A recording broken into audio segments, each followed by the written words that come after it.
জাফরের মা মারা গেছে এ খবর শুনে সন্তু সেখানে এসে পৌঁছে দেখলো জাফর তার মায়ের পাশে বসে কাঁদছে। জাফর সন্তুকে দেখতে পেয়ে তার কাছে এসে তাকে জড়িয়ে ধরে আরো জোরে জোরে কাঁদতে শুরু করলো। সন্তু জাফরের কানে কানে বলল যে তোর মায়ের জন্য তোর কাঁদার অধিকার নেই। আজ যদি তুই কথা শুনতিস তাহলে তোর মাকে এভাবে মরতে হতো না। একথা বলার পরে জাফর আর দাঁড়িয়ে থাকতে পারলো না, তার হাত পা যেন ভেঙে আসছে। সে সঙ্গে সঙ্গে সেখানে বসে পড়লো আর মাটিতে কাত হয়ে শুয়েই কাঁদতে শুরু করলো। কিছু মানুষ এসে তাকে তোলার চেষ্টা করলো। আশা করছি এই গল্পটা শুনে অনেকেই চোখের জল ধরে রাখতে পারবে না। সন্তু আর জাফর একসাথেই পড়াশোনা শেষ করে সন্তু যখন চাকরির জন্য প্রস্তুতি নিচ্ছে, তখন জাফর কিছু খারাপ বন্ধুর পাল্লায় পড়ে দিনরাত তাদের সাথে ঘুরে বেরিয়ে সময় নষ্ট করেছে। সন্তু, জাফরের বাবা, জাফরের মা সবাই তাকে বোঝাবার চেষ্টা করে, কিন্তু জাফর কারো কথাই কানে নেয়নি। জাফর মা বাবার দ্বিতীয় সন্তান, তার দিদির বিয়ে হয়ে গেছে। জাফরদের মাঠে বিঘে দুয়েক জমি ছিল, তার মায়ের চিকিৎসা করার জন্য শেষমেশ সে 2 বিঘে জমিও বিক্রি করতে হলো। টাকার অভাবে শেষমেশ আর জাফরের মায়ের সেভাবে চিকিৎসা হয়নি। তাই সন্তু রাগ করে জাফরকে বলল, তুই যদি পড়াশোনাটা ঠিকঠাক করে করতিস, তুই যদি চাকরির চেষ্টা করতিস, তুই যদি চাকরি পেতিস, তাহলে আজ তোর মাকে এভাবে মরতে হতো না। টাকা পয়সার অভাবে সেভাবে উনি চিকিৎসাটাও পেল না, আর এর জন্য দায়ী তুই। তাই তোর আর কাঁদার অধিকার নেই। সবাই মিলে জাফরের মাকে যখন কবর দিয়ে বাড়ি ফিরে আসছে, সন্তু তাদের সাথে ফিরে আসছিল। হঠাৎ করে সে দেখলো যে জাফর তার মায়ের কবর পাশে চুপচাপ বসে আছে। সন্তু সেই দেখে তার কাছে গেল, তার পাশে বসলো। জাফরের বাবা জাফরের সাথে সন্তুকে দেখতে পেয়ে তিনি আর ডিস্টার্ব করলেন না, তিনিও বাকি সবার সাথে ফিরে এলেন। কিছু সময় পর সন্তু জাফরকে বুঝিয়ে বাজিয়ে বাড়ি নিয়ে এলেন। পরের দিন সকালবেলায় জাফর স্নান খাওয়া করে তার মায়ের কবরের কাছে গিয়ে চুপচাপ বসে থাকে। দিনের পর দিন এভাবে চলতে থাকে। সন্তুর কাছে খবর আসে, কিন্তু সন্তু আর রাগ করে জাফরের কাছে যায় না। তার মা বেঁচে থাকতে সে যখন কিছুই করেনি, এখন সে তার মায়ের কবরের কাছে বসে থেকে কি করবে? তাই সন্তু রাগ করে যায় না। দিন 15 এভাবে কেটে যাওয়ার পর সন্তু একদিন জাফরের কাছে যায়, সেখানে গিয়ে তার কাছে বসে। ইতিমধ্যে তার কাছে তার সেসব সঙ্গীরা বহুবার এসেছে, যাদের সাথে জাফর এই 2 বছর ঘুরে বেরিয়ে আড্ডা মেরে সময় কাটিয়েছে। সকাল থেকে বেরোতো, হয়তো কখনো সন্ধ্যাবেলায় ফিরতো, সারাদিন বাড়িতেই ফিরতো না। সেসব সঙ্গীরা জাফরকে বহুবার নিয়ে যাওয়ার চেষ্টা করেছে, কিন্তু জাফর তাদের কারোর সাথেই যায়নি। সন্তু এসে তার পাশে বসে তাকে বলে যে তুই এখানে বসে থেকে কি করবি? তোর মা তো চলে গেছে, এখানে বসে থেকে তো তুই আর কিছু করতে পারবি না। তোর বাবা তো বেঁচে আছে, ওনার জন্য কমসে কম কিছু একটা তুই করার চেষ্টা কর। নাকি উনিও কি ঠিক এভাবে তোর মায়ের মতন কষ্ট নিয়ে পৃথিবী থেকে বিদায় নেবে?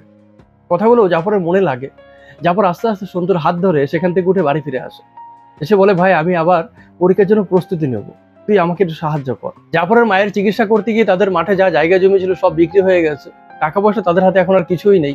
সব দিক থেকে তারা এখন শূন্য হয়ে গেছে। তার বাবা দিনমজুরি করে কোনো রকমের সংসার চালায়। তারা ছেলে আর বাবা দুজন মানুষের খুব বেশি টাকা পয়সা তো প্রয়োজন হয় না। সন্তু জাফরকে কিছু বই খাতা টাকা পয়সা দিয়ে সাহায্য করে, এবং প্রায় দিনই সন্ধ্যাবেলায় জাফরের বাড়িতে এসে তাকে 2-3 ঘন্টা করে সময় দেয় তার পরীক্ষার প্রস্তুতির জন্য।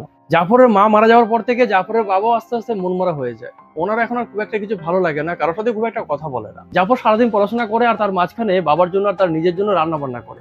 তার দিদির তো বিয়ে হয়ে গেছে, সে তো আর সারা জীবন এখানে এসে থাকতে পারবে না। মা মারা যাওয়ার পরে সে এখানে দিন 10 ছিল, তারপরে তাকে তার শ্বশুরবাড়ি ফিরে যেতে হয়। এখন জাফর আর বাড়ির বাইরে বেরোয় না, কারোর সাথে আড্ডা মারে না, গ্রামের মানুষজন তাকে খুব একটা দেখতেও পায় না। তবে মাঝে মাঝে জাফর তার মায়ের কবরের পাশে গিয়ে বসে, কখনো কখনো বই খাতা নিয়ে গিয়েও সেখানে সারাদিন কাটিয়ে আসে। গ্রামের লোকজন বলতে থাকে এই ছেলেটা বোধহয় পাগল হয়ে গেছে, এই ফ্যামিলিটা বোধহয় শেষ হয়ে গেল।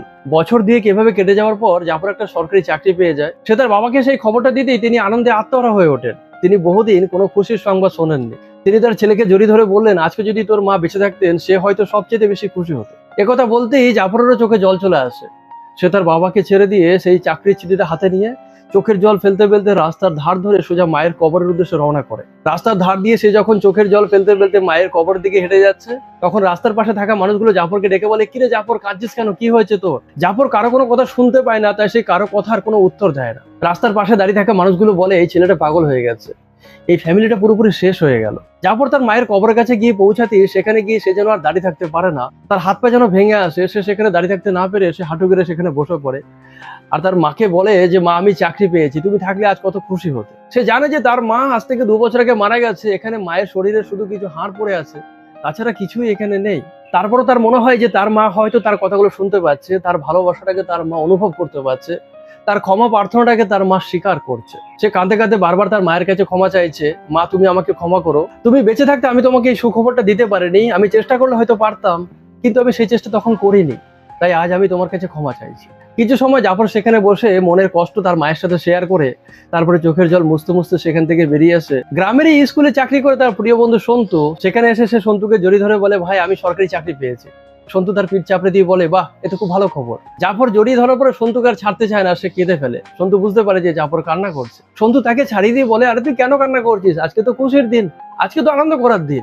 তুই কান্না করিস না, এ তো দারুণ খবর। সন্তু কিছু পয়সা জোর করে জাফরের হাতে দিয়ে বলে, তুই কান্নাকাটি করিস না, মিষ্টি কিনে নিয়ে যা, গ্রামের সবাইকে মিষ্টি খাওয়া, বিকালবেলা আমার বাড়িতে আসবি, দুই বন্ধু মিলে বসে খুব মজা করব, প্রচুর মিষ্টি খাবো। এরপরে সন্তু জোর করে জাফরের হাতে কিছু টাকা দিয়ে দেয়। জাফর আর কোনো কথা বলে না, চোখের জল মুছতে মুছতে সে স্কুল থেকে বেরিয়ে যায়। মিষ্টি কিনে জাফর সবার প্রথমে সন্তুর বাড়িতে যায়, তার মা বাবার পা ছুঁয়ে প্রণাম করে তাদেরকে মিষ্টি খাওয়ায় এবং গ্রামের সব মানুষদেরকে সে মিষ্টি খাওয়ায়। যথারীতি বিকেলবেলায় জাফর সন্তুর বাড়িতে আসে, সন্তু এদিকে মিষ্টি কিনে নিয়ে যায়, বন্ধু চাকরি পেয়েছে, তারা দুজনে বসে আজকে অনেক মিষ্টি খাবে। এরপরে জাফর সন্তুকে বললো, দেখ ভাই, আমার তো চাকরিতে জয়েন করতে এখনো 7 দিন সময় আছে, আমি ভাবছি বাবাকে নিয়ে কোথা থেকে ঘুরে আসি, আজ 2 বছর বাড়ি থেকে কোথাও বেরোয় না। সন্তু বলে, যা, এত ভালো খবর, সমস্যা কি আছে?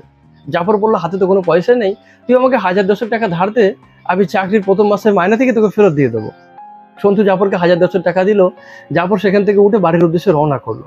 বাড়িতে এসে সে তার বাবাকে বললো, বাবা, তুমি ব্যাগপত্র সব গুছিয়ে নাও, আমরা কালকে দিদির বাড়ি যাব, কতদিন আমরা সেখানে যাইনি, তারপর সেখান থেকে আমরা দৃষ্টিতে কোথায় ঘুরে আসবো, আমার কাছে এখনো 7 দিন সময় আছে চাকরি জয়েন করার জন্য। যথারীতি জাফর তার বাবাকে নিয়ে পরের দিন মিষ্টি নিয়ে তার দিদির বাড়ি পৌঁছে যায়। তারাও এই খবর পেয়ে খুব খুশি হয়। দিদির বাড়িতে তারা 2 দিন থাকে, আরো এদিক সেদিক ঘুরে 5 দিন পর তারা বাবা ছেলে দুজনে মিলে বাড়ি ফিরে আসে। যেদিন বাড়ি ফিরে আসে সেদিনকে জাফরের বাবা সন্তুর বাড়িতে এসে সন্তুকে বলে, দেখো বাবা, তুমি আমার ছেলের জন্য যা করেছো তার ঋণ আমি কখনো শোধ করতে পারবো না। আমি বাবা হয়ে অনেক চেষ্টা করেছি ওকে ভালো রাস্তায় ফিরিয়ে আনার, কিন্তু আমি কোনোভাবেই ফিরিয়ে আনতে পারিনি। আমি তো ধরেই নিয়েছিলাম যে ওর জীবনটা হয়তো বাজে ছেলেপেলে পাল্লায় পরে নষ্ট হয়ে গেছে, ও আর এখান থেকে ফিরতে পারবে না। তোমার কাকিমা চলে যাওয়ার পর আমি ভেবেছিলাম যে আমি হয়তো আর বেশি দিন বাঁচবো না। এই ছেলেটা তো আমার কথা শুনতেই না, আমাদের একটা মাত্র ছেলে, ওকে পড়াশোনা করাতে আমরা জীবনে সবকিছু শেষ করেছি, কিন্তু সে পড়াশোনা শেষ করে এরকম বাজে ছেলের পাল্লায় পড়ে গেছিল। আমরা ভেবেছি সে আর কখনো সেখান থেকে ফিরতে পারবে না। তুমি তাকে সেখান থেকে ফিরিয়েছো, আজ তুমি ওর পাশে ছিলে বলে ও ঘুরে দাঁড়াতে পেরেছে, ও নতুন একটা জীবন পেয়েছে। আমি তোমার এই ঋণ কখনো শোধ করতে পারবো না। এই কথাগুলো জাফরের বাবা যখন সন্তুকে বলছে তখন তিনি ভাবুক হয়ে গিয়ে ওনার চোখ দিয়ে জল পড়ছে। সন্তু জাফরের বাবার হাত ধরে বললো, কাকা, এটা আমার দায়িত্ব কর্তব্য ছিল, এখানে ঋণের কিছু ব্যাপার নেই, আমি আমার বন্ধু হিসেবে দায়িত্ব কর্তব্য পালন করেছি। জাফরের বাবা বলে, দেখো বাবা, আমি তো জানি না আমি আর কতদিন বাঁচবো, ওর মা তো আমাদেরকে হঠাৎ করে ছেড়ে চলে গেল, তাই আমি চাই খুব তাড়াতাড়ি ওর বিয়ে দিতে, কারণ আমি যদি মারা যাই তাহলে ওর সঙ্গ দেওয়ার মতন কেউ থাকবে না। তবে তুমি যদি বন্ধু হিসেবে এভাবে ওর পাশে থাকো তাহলে আমি মরে গিয়েও শান্তি পাবো। সন্তু ওনার হাত ধরে বললো, কাকা, আমি ওর পাশে ছিলাম, আছি, থাকবো। জাফরের বাবা এক হাতে চোখ মুছতে মুছতেই উঠে সন্তুর মাথায় হাত রেখে বলল, ঈশ্বর তোমার মঙ্গল করুক, তুমি তোমার পরিবার নিয়ে সুখে থাকো, ভালো থাকো। একথা বলে তিনি যখন সন্তুর বাড়ি থেকে চোখের জল মুছতে মুছতে রাস্তার দিকে বেরিয়ে এলেন, তিনি দেখলেন যে রাস্তার ধারে সবুজে ঘেরা মাঠের ওপারে পড়ন্ত বিকেলের সূর্যটা যেন খুব সুন্দরভাবে ফুটে উঠেছে। তিনি সেই পড়ন্ত বিকেলের ঝকঝকে আকাশের মধ্যে সুন্দর ফুটে ওঠা সূর্যটার মধ্যে যেন নিজের হাসি খুশি স্ত্রীর মুখটা দেখতে পাচ্ছেন।